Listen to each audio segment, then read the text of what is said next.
Google. Let's go get them again. Welcome back to another episode of Samplin Samples. Today we are sampling from the brand of Dolce Gabbana. As you can see, it is part of the light blue series, which I've started to delve more into. A few years back, I purchased several light blue flankers, and they've been stuck in the purgatory. So I've been seeing the top of those light blue boxes out there, but I also have samples. I bought the samples basically in correlation with that. Like I blind bought a bunch, and I got a bunch of samples, but I never got into them. So this year you're gonna see a lot of light blue stuff. We already saw Sun get unboxed, and I've delved into a few samples also. Sun was okay, but today we're sampling the one called Light Blue Pour Summer Vibes, which also has a female counterpart. Most of these actually do. The light blue series on the women's aisle sells just as well as the men's aisle. Actually, perhaps even better, actually. So light blue is a flagship of Dolce Gabbana, even though, you know, they're really emphasizing the K line. They've introduced Devotion from the female aisle to the men's aisle. So you can see some changes in Dolce Gabbana. Not the right changes, honestly. The one series, personally, if I was their creative director, I would focus on the one series. Yeah, you can introduce new fragrances and things like that. I think the counterpart of the one and the light blue series did really well for entry level designer heads, right? You have the darker stuff with the one, and then you got the summer editions with the light blue. So I thought, you know, it went really well. Yes, you can delve into the brand if you're a creative director and, you know, play around with Dolce Gabbana Pour maybe, you know, things like that. But the one series, I don't know, they should play around with that one a little more. But another part of the limited edition run for the line. So a lot of these flankers, they're just summer editions. Yeah, they don't have like the word summer. Like I remember back when Jean-Paul Gaultier Le Male and Issey Miyake and CK1 always had like a Jean-Paul Gaultier Le Male summer edition 2002, 2003, 2004, Issey Miyake summer 2008, CK1 summer 2000. That's basically like they had like 10-year runs on those fragrances. But this is kind of part of that limited edition run for the line. And if my fragrance memory serves me well, this one, again, I'm not really into this line as much as others, but I think they released this one back in 2023 and didn't release a limited edition 2024. They actually re-released this thing in 2024, which was, I think, quite unique. I think it's the first time they did that in the light blue series. I might be wrong, but instead of releasing a new scent with a new name, new bottle, new everything, they just re-released this one. Maybe it did really well, and maybe they thought they had something with it, perhaps. The bottle alone, and obviously I don't have it, I have my little sample here, but the bottle alone, when I first saw this bottle, makes me want to buy it because it reminds me of my trips to the Netherlands. I went to the Netherlands back in my early 20s quite often. I love the Dutch people. I still have tons of friends there. And it just reminded me of that place because obviously that light blue white contrast is all over the place in the Netherlands. But if you're new here, welcome to the Robes Away channel. I'm your host, Mark. Hit that subscribe button, smash that like button, much appreciated. Especially if you're new here, I will delve into the past. You know, I'm not here. This is not a business for me. So you are going to see me delve into the back. You know, back in the years, and there's no issue with personally, unless you're here for business, like you want to do brand new releases because you want clicks. For me, I love delving into the past and just kind of see what's out there. This channel is all about my journey, and it will take me to 2023 here to 2010 to 1998. You never know what you're going to get on this channel. A designer, niche, female aisle, women's aisle, indie, things you've never heard of, things with a limited run, things highly discontinued, hard to find. Those are things that I'm all over the place. So to the ones that return back, welcome back. Merci beaucoup for your support. Much appreciated. Much love to the ones that continue to come back and support me and press, you know, hit that like and comment below. I love that. Even if you're not even interested in summer vibes, it's really nice to see that type of like community factor kind of thing. Now let's go under the hood. Let's take a look at summer vibes and we'll see what we have in front of me here.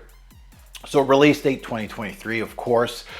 Nose is Alberto Morillas returns. He created the OG, which is this one right here. Let's take a look at the notes and see what we get. Up top, we have lemon. In the mid, we have cypress. And in the back end, we have amberwood. So they're using that typical marketing ploy of let's just give them the three major players in this fragrance and go from there.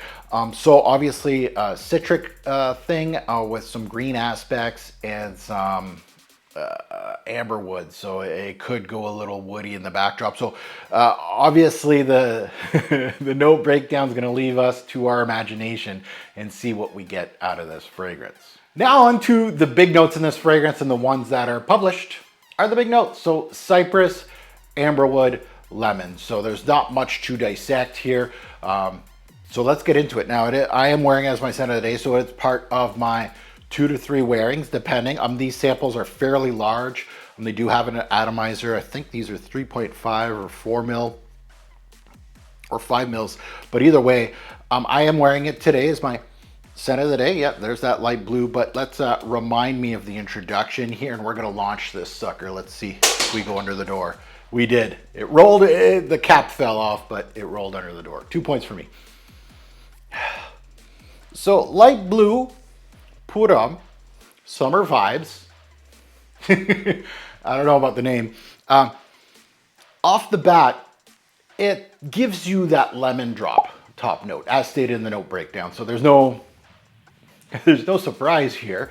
The lemon has familiar properties for lemon, but it felt flatter on this release, which makes it lose some sort of personality. There's no, you know, some of these have an uplifting factor up top. The citrus have a little bit of pop.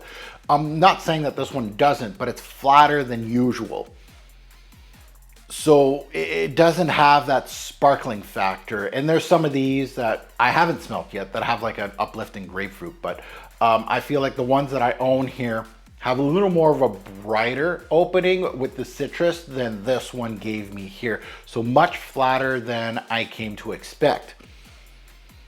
Yeah. So with that lemon note, you felt some of the green nuances from the cypress, which is a noted note in the note breakdown, and some ozonic touches that reminds me of the old school light blue. This one right here. So it goes back in time, and I know that there's some that I haven't smelled prior to this, and I think Forever is one of them, that they kind of went away from that DNA and they come back to it. This really reminded me, the sun, even though it pulled a little bit from the original, it had its own little familiar feeling. This felt really, let's go back in the light blue Rolodex and let's go from the start again. Now, most notably, it's not the OG that it smells actually to me. It smells more like the intense version, which is one that I've sampled. Which, if you don't remember, or you didn't see my video, or if you do remember, to me, the intense version, I was not a fan. I felt the original, the OG here, the Eau de Toilette, was much better, even though the intense got all the press and all the hype. And that goes with, of course, our social media realm where, you know, the top dogs, when they start barking, basically saying that this is an amazing fragrance, it's great, blah, blah, blah, it snowballs. And unfortunately, you're going to get some subpar fragrances getting a lot of love. Personally, I think the intense isn't nothing crazy here, honestly, from the light blue. I actually prefer the original that I have here, even though the intense got all the press. So this isn't a good first impression for me because it reminds me of that fragrance. Now, some people may get excited and be like, oh, okay, yeah, I really like the intense in it. And, you know, I might buy this one because it's cheaper, things like that. It's missing that familiar punch that I expect from a light blue from either the citruses or even the ozonic quality. Both are kind of disappointing in this release. This one has more of an aromatic piece and woody properties to my nose, which we're gonna discuss more, but it felt I guess flatter. You know, the light blue series never was authentic. Obviously obviously synthetic, a little scratchy. You know, it's not the greatest aquatic, ozonic, airy thing on the market. It's just there. It's okay. And this is where where this one slots in. And on top of all that, I felt there was a neroli note in here as well. I felt some slight orange touches with the lemon. Lemon's primary, but there is some kind of like soapy touches in this opening, and that pulls into the mid as well. So there's a little bit more than obviously the 3-note breakdown, which of course is going to happen. So there is something a little more, there's a little more than just lemon citrus. And yeah, there is kind of like a soapy quality from like a neroli. That's kind of how it feels. And neroli fragrances, if you know, and it's not a primary in this, but it kind of has like that blandness to it. Yeah, it's clean and it's easy to wear and things like that. But you know, once it's like a high secondary note in a fragrance, it kind of lends it to be a little boring, quote unquote. Now, usually these light blues, from what I've smelt, really emphasize the ozonic and the citrus pop up top. But this one kind of went a little thicker here with the cypress note. So you're gonna get a little bit of those woody green nuances. Sadly, like Intense, it smells very synthetic. Like nothing came out three-dimensional on my skin. The ozonic qualities to the citruses to even the cypress note, where yeah, it tends to be green, but it's not like you're going outside and there's a cypress tree right beside you. I've had those feelings with even designer fragrances, and this is just like a green hue. Now, the one thing I did notice right away in this fragrance is this scent has tons of white musks, and they're felt immediately in the fragrance from top to bottom. It will be a backbone of the fragrance, and it will run through the veins of light blue summer vibes, and it will be more prominent, of course, towards the end where things start burning off. Now, with a flatter lemon, which isn't as bright or as interesting as some of the other light blues, the cypress isn't really coniferous, mostly giving the scent woody touches and green hues, and the ozonic touches feeling flat as well, as it does not really have a seaside feeling to me. So there's a lot of things here that kind of fell flat for me. It just didn't really have that personality that I was hoping for this light blue flanker. Moving towards the mid of the fragrance, the citrus is still lingering, surprisingly, but it's on fumes. You get the woody backdrop with heavy musks. I actually sense some vetiver in this back end, even though not listed as an official note. Probably a little bit of magic with the ISO-E super in here. I could see that. I felt a little bit. Again, it's very faint. Amberwoods come into play here, more woody than ambery. Don't expect, of course, you know, amberwood, sometimes people think, you know, heavy resins, ambery touches, like an orange glow. You're not getting that. It really is more, there's like a mild vanillic touch in this dry down, but it's very generic and mild in this scent. So you may even miss it actually. The woods are a clean woody touch that does not give the scent any bite or any three-dimensional woody aspect. Again, quite generic in tone. And it is kind of like that kind of feeling of light blue fragrances. Some of them just kind of they felt kind of flat, kind of cheap smelling. This is where this one kind of slots in. Overall, an ozonic, aromatic, musky, woody thing. It reminds me more of the mid to late 90s aquatic, quote unquote, whereas more ozonic than anything. That never really popped off in sales, and it's not a new flanker of a top seller in, you know, the 2020s. It didn't feel new to me. Actually, the more I think about it, the more I think like this would slot in really well in the early 2000s sport craze. Remember where every top seller in the men's aisle had a sport edition? And a lot of them went really, really cheap. That kind of roamed our fragrance world for a good 5 to 6 years, which disappeared. Thank God. The sport name Does keep coming back once in a while.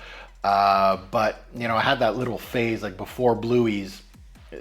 Sport flankers were actually Blueies before Blueies. Honestly, they were kind of like this blue Nautica Voyage kind of blue. Like these sport versions kind of smelled like bargain bin scents from like really big top sellers. And I'm like, this smells cheap. It smells like stuff in the bargain bin.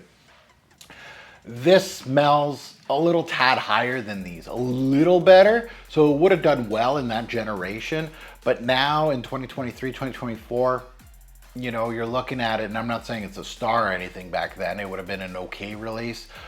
This is just the below average release, in my personal opinion, for a summer release. Now let's get into seasons. Day night, versatility and performance. Seasons, spring, summer, and I think it can also spill into the start of fall, just a little bit, depending on the temps and where you live, of course. But I could see this having a little more of a backbone, that you could utilize it for almost 3 seasons. It's highly versatile, so you could wear it in the office like every you know, every day, any season, doesn't matter. It has that kind of appeal, so it has high versatility to it, but I think those are the best seasons for it. Day or night, this is a daily wear scent. It just doesn't have the personality for a nighttime scent, honestly. So I would classify it more as a day. Versatility on this one, like I said just earlier in the seasons, I would say high. It can be someone's signature scent, you know, not one of the best, but if you're just starting out, things like that, you could do worse as one of your first fragrances or one of your first 5 in your rotation. You do need Swiss Army knives. I think this is a poor Swiss Army knife, but if you got it at a bargain bin for like, let's say $25 and you're just starting to get into this fragrance thing, I totally understand. So the versatility is kind of high on this one. Performance. The performance is okay for what you come to expect. You're not expecting 8 hours out of these things, some of these light blues. Some of them will surprise you, but this one slotted right in where I thought it was going to go. It gives me 3 to 5 hours with longevity. So the 5-hour mark, you're going to start sensing that this thing, around 4 to 5 hours, you're going to start sensing it's on fumes and it's going to die down. So I felt its approach was around 5, and then it was gone. As far as performance for projection, we're looking at below average projection. So obviously with all fragrances, you know, they're going to have that certain pop when you first spray them on. You know, if you're spraying them on and then 2 minutes later you go walk up to someone and say, how does this smell? Can you smell me? Obviously they can't. But if you start going in hour 1, hour 2, and you start asking questions, you're going to start seeing that the performance on this one, the projection is not that great on this one. So below average. So my final thoughts on another light blue. Finally, I'm kind of getting, you know, a little bit of a rolodex on the light blue editions. This is not the last one that I have to speak about. I do have Forever. I'm looking at right now the Purgatory, and there's like 2 boxes of light blues that I have to unbox as well. And I think there's on the other side of the Purgatory, on the other side of the camera there, I see 2 other boxes, and I think there's another box right here. Yeah, Italian Zest is up here. So there's a bunch of light blues that are coming on the channel. I will be your resident expert on light blue put-ons at the end of this summer, I'm assuming. So my final thoughts on this one. Marius went back to the 90s with this DNA. That's how I feel. It's simple. It's linear, so there's not much going on. It's nothing new to the game, not anything that will do great things for you. It's one of those fragrances that's just okay. Maybe a good starter fragrance, yeah. Maybe an okay office wear scent, yeah. But I think that's where it ends with this one. It is one of those that, you know, unless you have some sort of attachment with the fragrance once you've completed the bottle, you may not be searching out for another one. It's better than the millions of sweet scents that are out there that are flooding the market, but that's just me trying to find something positive to say here. I don't know. If you like this, just get Aqua di Gio and call it a day. I think it's in that same slot, but EDG, I think, does it better. All right, you're gonna get a little more performance. And again, some people may not like that DNA, so it depends, but I feel like that's the better fragrance personally. But if you already own the light blue intense, maybe just me, it seems that there's some redundancy on this one as well. So, you know, if you've been into the light blue game and you smelt a lot of the early renditions of light blue, the intense does, I think, this, and I think it'd be on par. So it all depends on what you want. But a subpar light blue release for me personally. So on to the next, and I'm looking forward to seeing what else the light blue series can give me. Again, we haven't seen any fireworks from the light blue series. You know, I stuck with these two back in the day, the women's version, the men's version. Both actually, you know, quite good for what they are. You know, once you put your mind at ease and don't think that these are going to give you, you know, fireworks, they do things well. That's why there's such a huge hit in the community and outside the community, actually. You know, just regular folks continue to buy these fragrances. And that's why there's multiple flankers on this. But from what I'm seeing, you know, with Sun, Intense, and now this one, with my memory and my thoughts on the line, I feel like it's a line that's a little bit lacking. So on to the score on this one, because we don't know if we're going to see this one. I don't have a bottle to unbox of this. So this was one that I decided to go with the sample. And again, I think this one, I'm trying to think, I think it was like newly released when I started this whole bottle spree that I bought a bunch of light blues. So I decided to get the sample instead of the bottle. Some of these I have the sample and the bottle, but this one I do not have a bottle.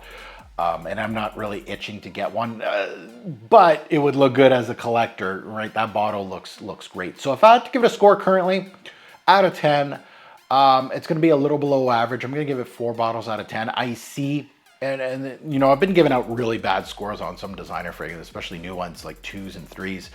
And why it's a little higher than those, I think I see some utility out of this fragrance, right? I see something in this fragrance a little bit that I think, you know, especially price point, like bargain bins will have these. If you get it for $39.99 or something like at a TJ Maxx or something, you're winning, right? Once you start paying retail 100, 110, you start hurting a little bit. This is not the product for, it's not a $100 product for me. This is a bargain bin score kind of thing. Like that's a small win, right? 4 out of 10 out of this one. I prefer the Sun version than this one, honestly, what it gives me. Now that you heard my take, I'd love to see yours in the comments below. Good, bad, and the ugly, right? Let us know what you think. And again, I don't, you know, you don't have to co-sign me. I'm not that kind of reviewer. I'm not going to delete your comment. If you say it's fantastic, 9 out of 10, perfect, write it. Tell us your experience, why you love it. You can call it a mid like me, you know, 5 out of 10, something like that. We'll high five in the comments below. Or you can even go, this is trash, 0 out of 10. Go back to the drawing board. I can see all the pieces, you know, all the different people saying different things. It's always great to see where people are in their journey and what they love and things like that. And again, we've all been at the starting point, right? I started with things like Swiss Army, Tommy Hilfiger, CKB, things like that. You know, not rock stars, but to me, they have that personal attachment. So I totally understand that with fragrances, that maybe somebody that's new to the game has a personal attachment with this one. I understand that, and I see that. And as always, a great rapport fragrance will make a lasting impression. Choose your scent wisely. Thanks for watching, YouTube. Have a good one.